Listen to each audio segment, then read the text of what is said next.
ვიდეო სათვალთვალო კამერები მიმართული იყო იმ მიმართულებით ან იატაკისკენ ან ჭერისკენ. დაადგინეს რატომ მოხდა? 60-ზე მეტი ადამიანი რომ ციხეში ჩაეყარათ და სახელმწიფო გადატრიალების ვერსია გაემყარებინათ.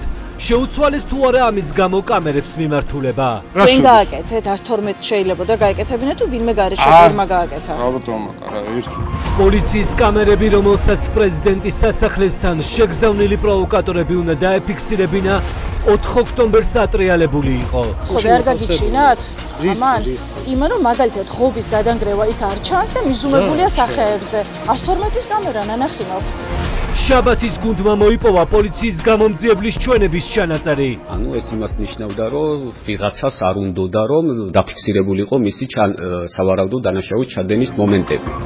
აქციიდან სასახლესთან მისულ ხალხს დახვდა 3 ნიღბიანი. მათ მიუშვეს ხალხი ღობისკენ და შემდეგ გაქრნენ. გამოძიება არ ადგენს, ვინ იყო ეს ხალხი. იქნება ადამიანების სადგმული იყო ყველაფერი, პირველები მივიდნენ ღობე წააქციეს. შეთქმულება ხალხის წინააღმდეგ. ახალი გამოძიება, რატომ ვერ გადაიღო გადამწყვეტ მომენტში შინაგან საქმეთა სამინისტროს ვერც ერთმა კამერამ ვერც ერთი საჭირო კადრი. ვინ შეატრიალა ეს კამერები, არ იცით? არ გიპასუხებ არაფერზე ხო? რატო პასუხი არ გააქვს? რა გაეპარათ გამოძიების მასალებში და რა დგინდება 30 წამიანი ვიდეოთი. იმ პირველი პირების იდენტიფიცირებას ვერ ახერხებენ, ვინც ჭიშკარი შეანგრია ღობე. სად არის ღობე, რომელსაც ჩვენი პირველი გამოძიების შემდეგ ექსპერტიზა სასწრაფოდ თავიდან ჩაუტარეს. ღობეები რომ ალაგია ათონელიდან მოტანილი, საგამოძიებო მოქმედებები ჩატარდა. კაცი, რომელმაც დასკვნა დაწერა, ირკვევა რომ ადგილზე არ მისულა და ჭრის კვალს ფოტოებზე ეძებდა. განმეორებითი დათვალიერება არ ჩამიწერებია და არ ჩავთვალე საჯაროდ. რისთვის ზის ხალხი ციხეში? ნახეთ ჩვენი ახალი ჟურნალისტური გამოძიება. არ გაქვთ ამაზე პასუხი, სასამართლოზე მჭერმეტყველი იყავით. მეუფეშიო სამ კანდიდატების ეშინია. ეპისკოპოსების 6 საათიანი მძიმე შეხვედრა საპატრიარქოში. 8 საათზე ნახეთ, რატომ ვერ თანხმდებოდნენ მღვდელმთავრები და რატომ დარჩა მთავარი საკითხი ისევ გადაუწყვეტელი. მე პროგრესის ადამიანი ვარ, მომხრება ყველა სიკეთისა და კარგი. რუის ურბნისელი ეპისკოპოსი დიდი გავლენებით სინოდში და ავტორიტეტით მღვდელ მონაზვნებში. იმ ფონზე თუ მეუფე ისაიას და მეუფე დანიელს არჩევნებში მონაწილეობა არ შეეძლებათ, გახდება თუ არა მეუფე იობი, მოსაყდრეშიოს მთავარი კონკურენტი. ყველასაა პატრიარქობის შანსი. ქართული ოცნება შფოთავს, საჯაროობა, ღიაობა, კითხვები და პასუხები არის ის, რაც ყველაზე მეტად უშლის ხელს. თქვენ მოსაყდრეს დაუჭერთ მხარს? არ ვიცი. ამ დრომდე ერთი ეპისკოპოსის გარდა წმინდა სინოდის 38 წევრიდან არც ერთს არ უთქვამს საჯაროდ, რომ მისი ხმა მოსაყდრეს ექნება. უკვე შერჩეული ყავს. ვერ გეტყვით ეხლა რა იქნება და როგორ განვითარდება მოვლენები, ვერაფერს ვერ გეტყვით. რატომ არ აცდიან წმინდა სინოდს საკუთარი ნებით გააკეთოს არჩევანი, გავლენები, ბრძანებები და ერთ-ერთი რუსეთის საგარეო დაზვერვის განცხადებით მოქმედება ახალი პატრიარქის არჩევნების წინ. ერთად ვნახოთ, ვისი კანდიდატურები შემოდის ახლა ასპარეზზე. გამოიკვეთა ვის სურს პატრიარქობისთვის ბრძოლაში ჩაერთოს?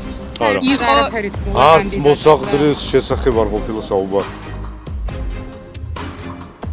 არ იცით რომ შუამავალი კომპანიები აძვირებენ ფას. ვინ მდიდრდება რუსეთიდან შემოტანილი ელექტროენერგიით? თქვენ ხედავთ რომ ეს 30%-იანი ზღარი მოქალაქეებისთვის ხომ მეტახდება. შაბათის გუნდი არ ყვევდა და 8 საათზე თქვენ მოგიყვებათ, ვინ დგას იმ საშუამავლო კომპანიების უკან, ვინც დენს რუსეთში ყიდულობს და საქართველოში ყიდის.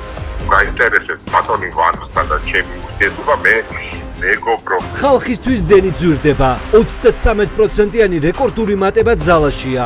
ვისთან მიდის წილი გაზრდილი გადასახადიდან? შუამავალი კომპანიის გამოჩენა პირდაპირ ითვლება კორუფციული სქემის უტყუარ ნიშნად. პარლამენტი საჯაროდ განიხილავს, მაღაზიის დახზე კომპოსტო რამდენ პროცენტიანი ფასნამატით იყიდება, თუმცა საიდუმლო ტოვებენ და ხალხს უმალავენ, რა მოგებაზე მუშაობენ დენის იმპორტიორები. ჩემი ბიზნესი მე რამდენ შეულობ, ეხლა შენ ჯიბლეში იყურები. ბიძინა ივანიშვილი თქვენ გპირდებოდათ, რომ დენის ფასს 9 თეთრამდე შეამცირებდა, მაგრამ ახლა 3-ჯერ უფრო ძვირი ღირს.